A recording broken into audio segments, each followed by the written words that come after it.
要能够忍受他从无名到成名这个过程是非常的艰辛的啊，艰辛的。所以呢，所有只要参加我只要有任何的这个艺文的展览跟一些人文艺术的展览的时候，我都一定会亲自来。第一方面是感谢他能够不吝啬的把这样子的创作放在学校里面做展演，然后让所有的同学能够去看。是想要展现说宠物跟主人之间的关系。你们有养宠物吗？有的点一下头。因为有一些有养，可是你们会发现说，其实宠物跟主人会有一些相似的地方。然后或者是你们在路上看到有人在遛他的宠物的时候，会发现，那个宠物跟主人其实也是蛮像的。然后也融入我个人特色，因为我耳朵其实蛮尖的，就是有被说很像小精灵，就是我都是尖的这样。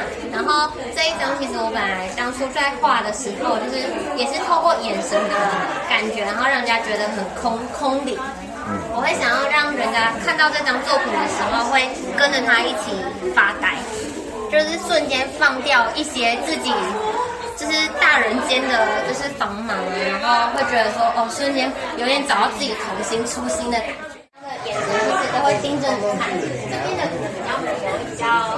我已经有看出来了，像这对，包括那个动物跟那个都已经有可以从不同角度还是可以看到。因为他那个眼神是会盯着你看。你已经有抓到，他已经有抓到。我那个小称号。是。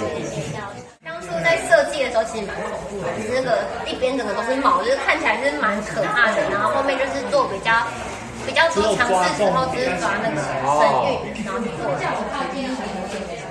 曾维林创作者曾正，广基坛曾正，邱立生曾正，来再合一张。好 ，OK， 可以了，谢谢。